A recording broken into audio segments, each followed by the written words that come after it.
orando já pelo, aleluia, pelo irmão, aleluia, para estar trazendo a palavra. Glória a Jesus. Louvado seja o teu nome, Deus. Senhor, eu quero colocar a vida do teu ungido, do teu servo, aleluia, e já te pedir, Deus, abençoa ele, Deus, de uma maneira tal, como o Senhor sempre tem usado este vaso, aleluia, como canal de bênção para trazer, Deus, aleluia, a tua palavra. Eu te peço, Deus, que nesta noite, Deus amado e Deus querido, o Senhor, aleluia, oh Deus Santo, aleluia, oh Rebandai Surianda, que aleluia, que oh Deus Santo, que desapareça, aleluia, o presbítero, aleluia, que resplandeça, aleluia, que apareça o Senhor, continua usando o teu servo, Senhor, Deus querido, para trazer tudo aquilo que o Senhor quer palestrar, tudo aquilo que o Senhor quer nos ensinar, tudo aquilo que o Senhor quer nos despertar, meu Deus, através da vida do teu filho, Deus, aleluia, joga por terra toda a batalha, toda a luta, toda a peleja nesta noite, é o que nós já te glorificamos, em nome de Jesus, amém. Louvado seja Deus. Glória a Deus.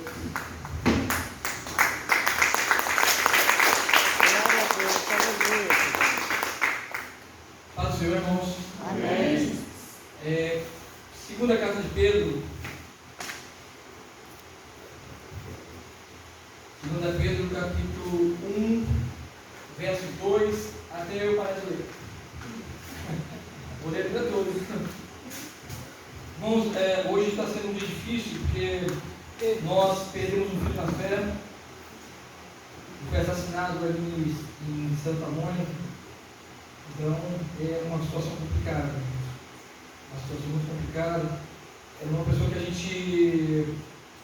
eu coloquei muita expectativa na vida desse jovem e esperava que algo diferente do que acontecesse. A gente sempre coloca expectativa nas vezes que a gente está evangelizando, mas infelizmente, irmãos, as coisas nem sempre saem do jeito que a gente espera. E a gente precisa aprender a lidar com isso. Mas eu confesso que eu estou muito triste mesmo. Recebi algumas fotos da cena do crime lá e é uma situação muito triste. Mas vamos lá para o que interessa, né? No momento de agora. 2 Pedro 1.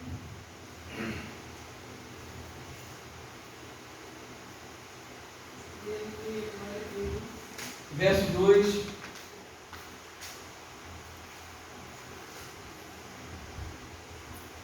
Vamos lá.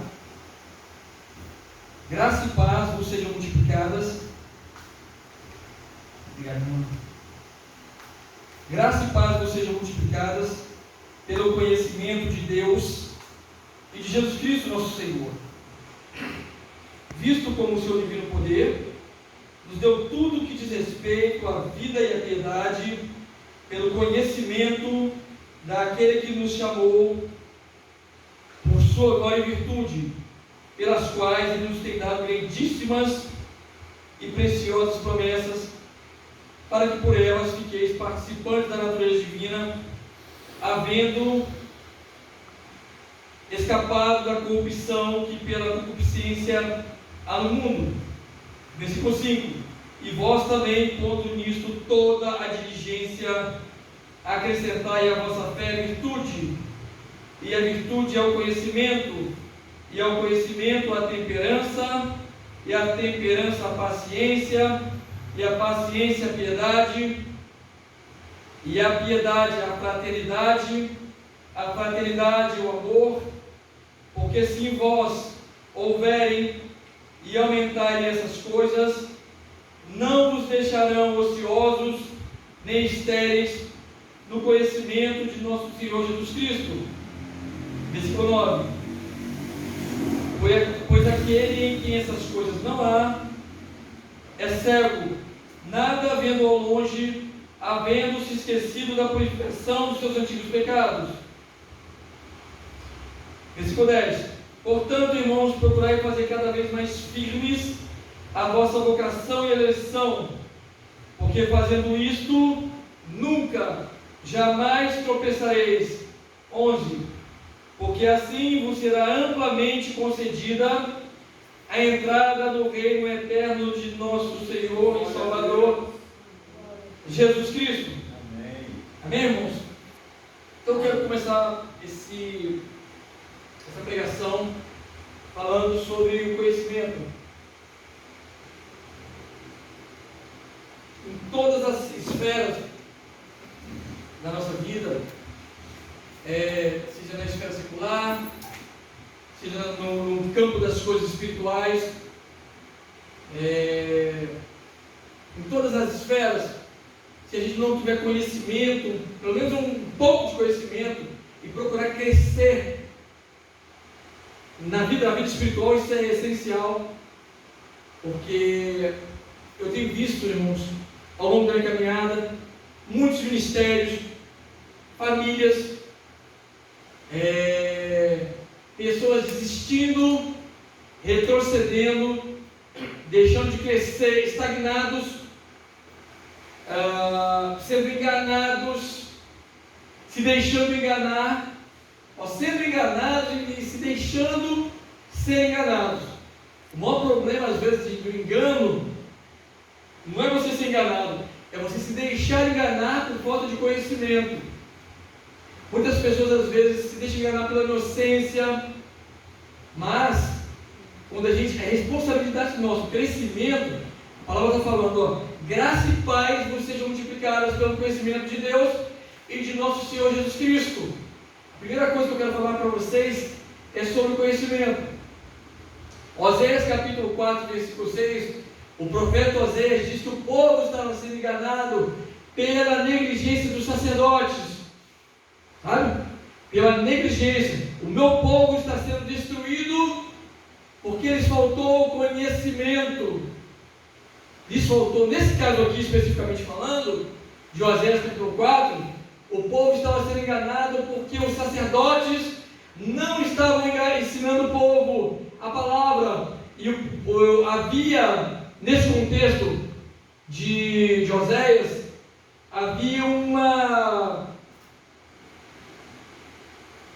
ensinamento hipócrita da parte dos sacerdotes.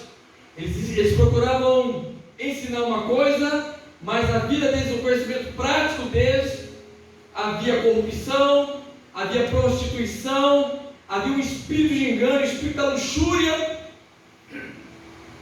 havia tomado conta dos sacerdotes. Uma das funções dos sacerdotes é ensinar a lei ao povo.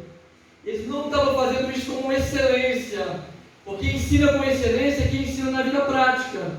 Então, você tem um ensino com excelência, você precisa ver na vida que ele te ensina uma excelência através da vida prática. Não é verdade?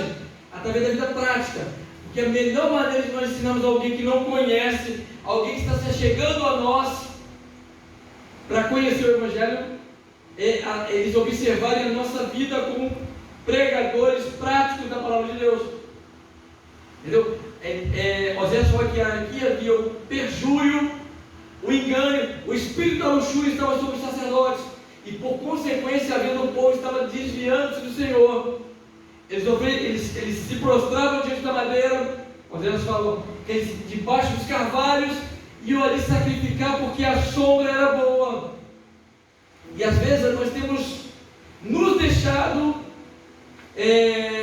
nós temos nos contentado com as migalhas de uma vida espiritual, digamos que medíocre, mediana, porque a gente fica dependendo, a maior parte das vezes a gente é dependente dos cultos presenciais, e todas as pessoas que são dependentes de culto presencial, elas se tornam mirradas, a vida espiritual delas estagna, e por falta de conhecimento, elas acabam fazendo coisas, falta de conhecimento, de colocar a nossa vida, de procurar a palavra de Deus, de procurar com diligência a palavra de Deus, elas acabam ficando estagnadas e são presas fáceis para falsos ensinamentos.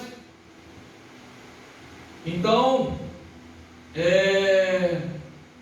Oséias capítulo 6, versículo 3, nos fala uma verdade que hoje a vida espiritual do cristão, eu digo para vocês com toda certeza, com margem zero de erro, se você ficar dependendo somente dos ensinamentos do pastor Marcos, dos cultos da igreja, não que o pastor Marcos não tenha uma vida boa de ir, mas não é isso que Deus quer de nós, a dependência, como se o pastor Marcos fosse um sacerdote do velho pacto.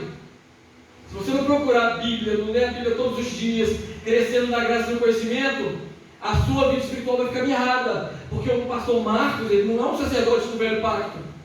Se você depender dele para isto, a sua vida espiritual vai ficar mirrada. Se você não procurar crescer na graça e no conhecimento, por isso que muitas pessoas, irmãos, eu observo a vida das pessoas muito, elas começam, se empolgam no começo, e tem aquela alegria da salvação, do início, mas logo depois elas não têm aquela vida aquele desejo ardente pela palavra, e logo elas vão esfriando. As coisas do mundo, as coisas da vida cotidiana, as preocupações do mundo secular vão tomando conta do coração dela, e logo ela esfria. Ela não tem a graça, não tem o conhecimento necessário para crescer, e logo ela começa a definhar, ela começa a retroceder. Agora, quando você tem uma vida de conhecimento, de crescimento, Osés capítulo 6, versículo 3 diz: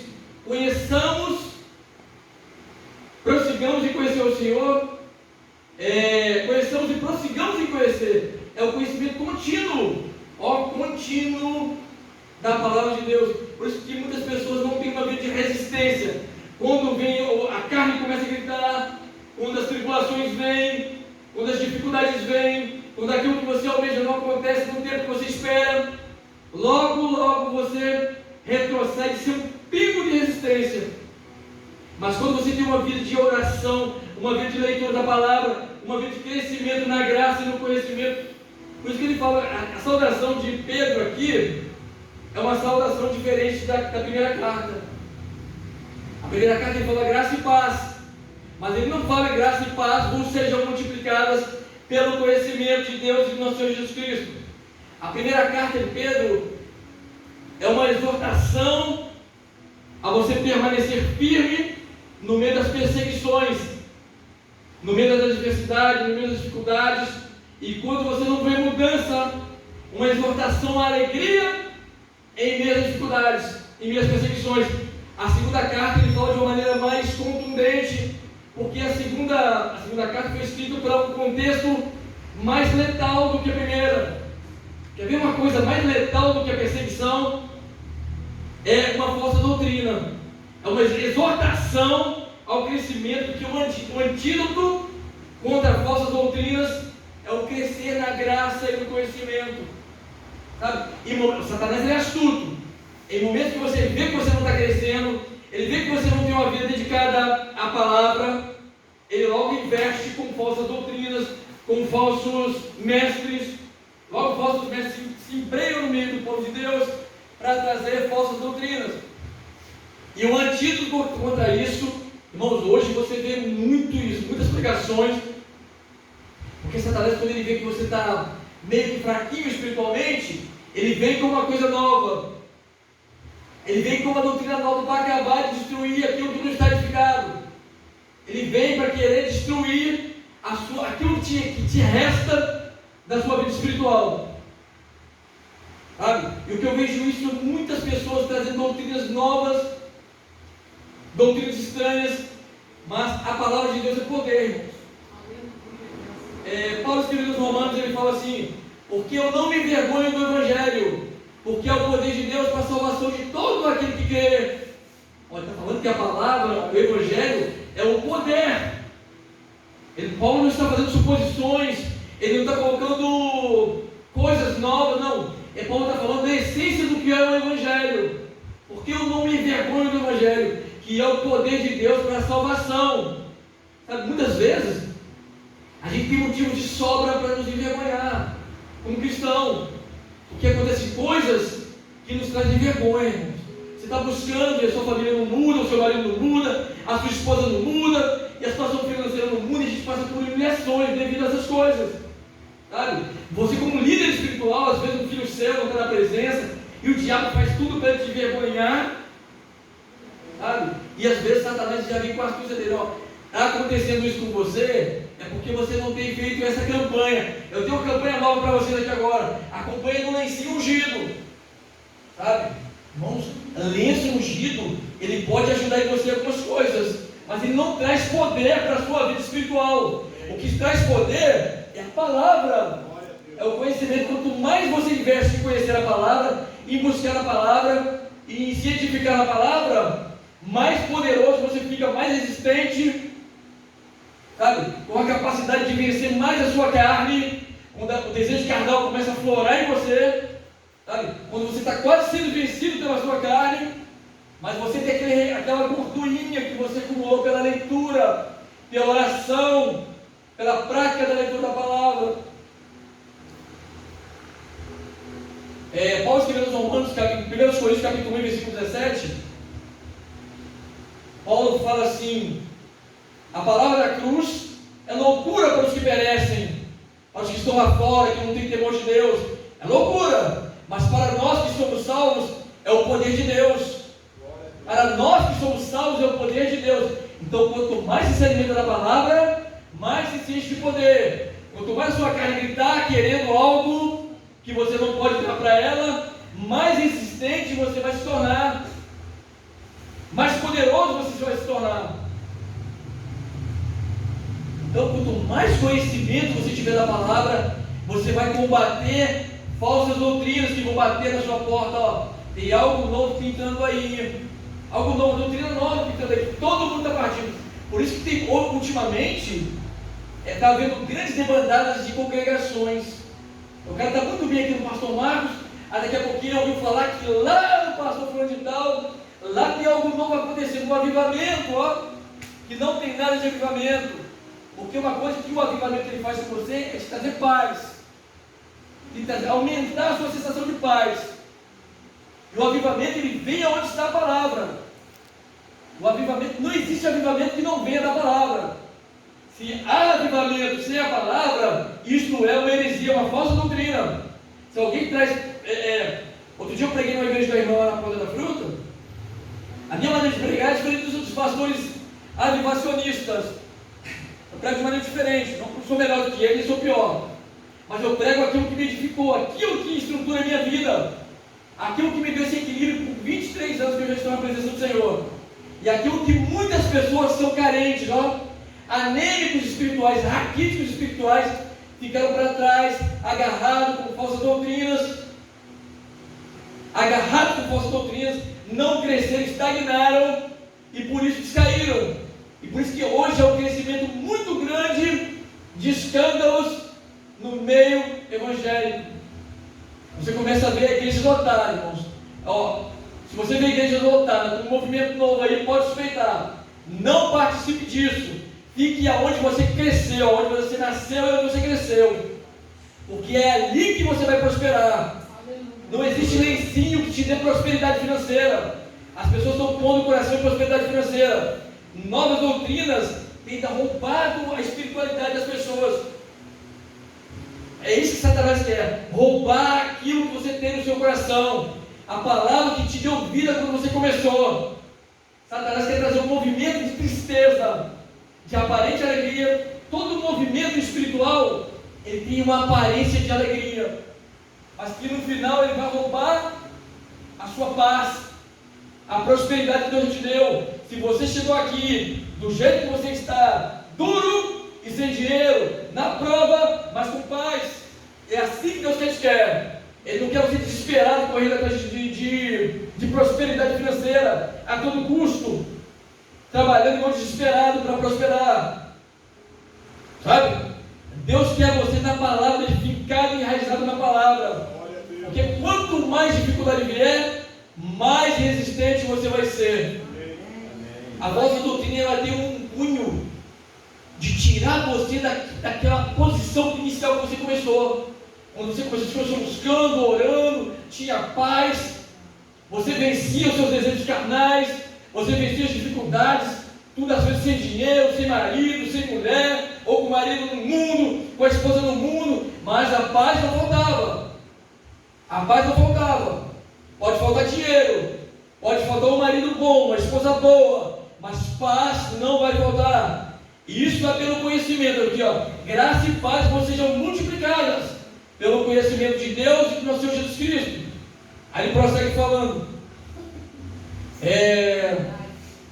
visto como o seu divino poder, essa parte até o versículo 5, ele fala daquilo que Deus fez, da parte que é concernente a Deus, a libertação, a transformação. Ele fala: visto como o seu divino poder, ele nos deu tudo que diz respeito à vida e à piedade, pelo conhecimento daquele que vos chamou por sua glória e virtude, pelas quais ele nos tem dado grandíssimas e preciosas promessas, para que por elas fiqueis participantes da natureza divina, havendo escapado das corrupções que pelo pecado há no mundo. Quando Deus te libertou daquilo que você fazia, não foi por doutrinas estranhas, foi pela palavra. Só há libertação pela palavra. Não existe quebra. Eu pelo menos acredito assim.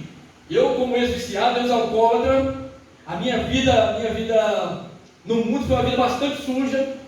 Me aprofundei muito em muitas coisas, droga, alcoolismo, eu era alcoólatra, mas a libertação, não existe varinha de condão para libertação, não existe campanha de quebra de maldição, só há libertação e transformação pela palavra, pelo conhecimento. O conhecimento que vai mudar, que faz a metanoia, a mudança de mente. E a metanoia só é realizada pela palavra. Não existe, porque campanha de prosperidade, irmão, é boa quando acontece, mas quando não acontece, rouba a sua paz que você já alcançou até aqui. Isso eu vejo muitas pessoas retrocedendo porque não alcançaram aquilo que profetas prometeram, não que a palavra promete, porque a palavra te traz uma vida de paz, uma vida de prosperidade. Tiago capítulo 1, versículo 21, Tiago nos fala uma coisa maravilhosa a respeito de prosperidade. Ele fala assim: por isso, deixando toda imundície e acúmulo de malícia, acolhei com mansidão a palavra em voz enxertada, a qual é poderosa para salvar as vossas almas. Aleluia. E sede praticantes da palavra, e não somente ouvintes, enganando-vos a vós mesmos com falsos discursos. Porque se alguém é ouvinte da palavra e não cumpridor, é semelhante a um homem natural que contempla o seu rosto no espelho, o seu rosto natural, e logo se vai e se esquece como era. Mas aquele que atenta bem para a lei da liberdade, Tiago chama a palavra de Deus da lei perfeita da liberdade, e nisso persevera, não sendo ouvinte esquecido, mas fazedor da obra, o tal varão vai ser bem-aventurado em tudo que fizer. Ele está falando quando você anda na palavra e não em campanhas mirabolantes que fazem por aí.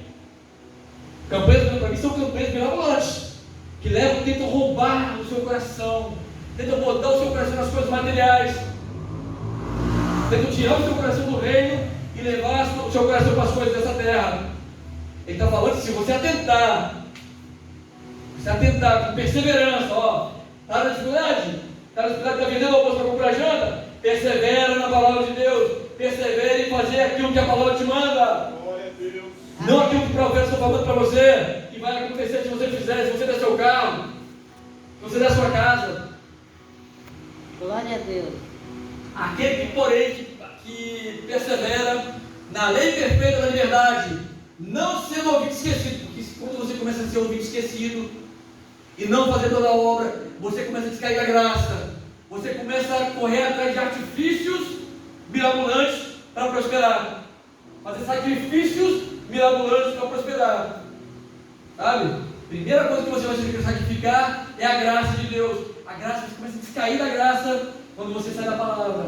A Bíblia está falando que Ele nos deu tudo o que diz respeito a uma vida de piedade. É uma vida de piedade. Glória a Deus. É uma vida que você passa dificuldade, mas você sabe por que você está passando dificuldade. Passa luta, mas sabe por quê? Por amor de quem que você está passando humilhação. Sabe? Você é perseguido, mas você não revida essa perseguição. Você é afrontado e consegue ter uma vida de caráter cristão. Consegue prosperar no caráter cristão. Mas você só consegue fazer isso na palavra. Só consegue fazer essas coisas pela palavra. Não há fórmulas mágicas do Evangelho. O Evangelho é simples.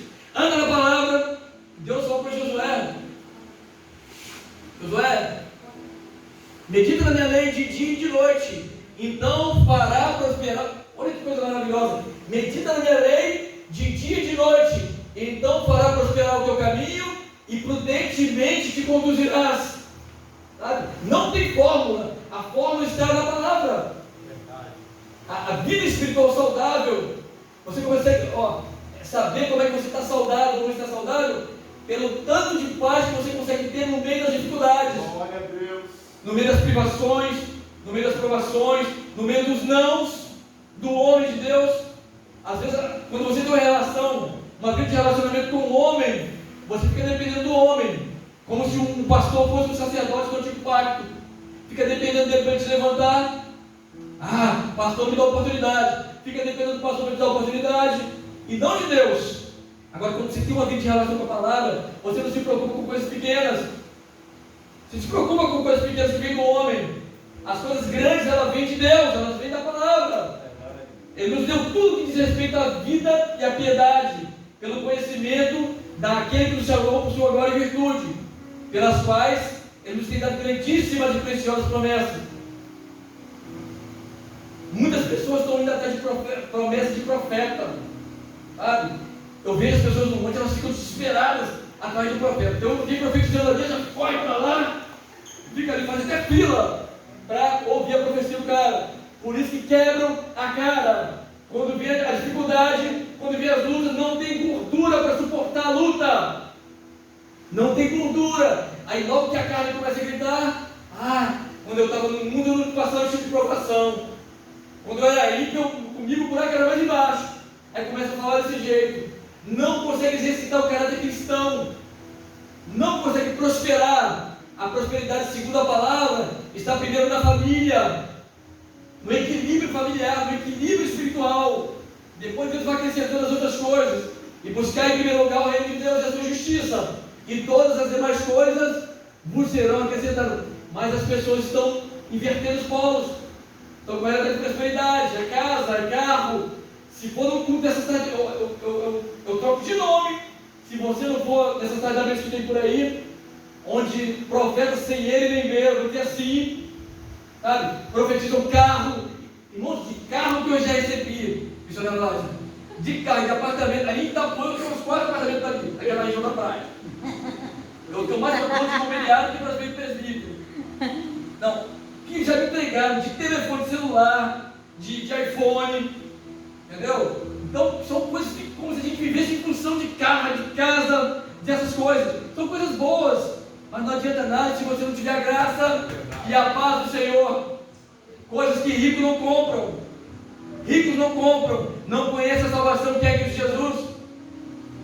Efésios capítulo 1, versículo 13 nos diz assim: em quem vós estáis, depois que ouvistes a palavra da verdade, o evangelho da vossa salvação, e tendo também nele crido, recebestes o Espírito Santo da promessa, o qual é o penhor da herança da redenção dos santos. Quando Jesus voltar, irmãos, e está muito breve, Ele não vai vir buscar o seu carro, o seu BMW, o seu Corolla, ver como é que está o estado do seu carro, não. Ele vai querer saber como é que está o estado do seu espírito, que é o penhor da herança da redenção dos santos. Ele foi embora, mas ele deixou o penhor, e a certeza de que ele vai voltar para nos buscar, sabe? Então veja bem como é que está a sua vida espiritual. Outra coisa que eu quero bater é a questão da diligência. No versículo 5, ele diz uma coisa que é a nossa parte. Nós somos, irmãos, diligentes em muita coisa, em cuidar dos nossos filhos, em cuidar da nossa casa, em assistir filmes, assistir séries. Outra coisa mais que a gente é diligente, quer ver? Em perder tempo com telefone celular. Outro dia, semana passada, o senhor falou: meu servo, eu quero uma coisa de você. Você vai tirar o seu Instagram, vai tirar o seu Facebook e vai tirar uma outra coisa que eu fiz. Eu fiz Instagram, os ladrões do tempo do cliente. A gente passa 3 horas com o telefone celular. Mas quantas horas diárias você perde, você ganha lendo a palavra de Deus, para edificar a sua vida espiritual, para acalmar o seu espírito, para acalmar. A palavra é um calmante, é o calmante do céu. para a sua vida. E a palavra é desprezada.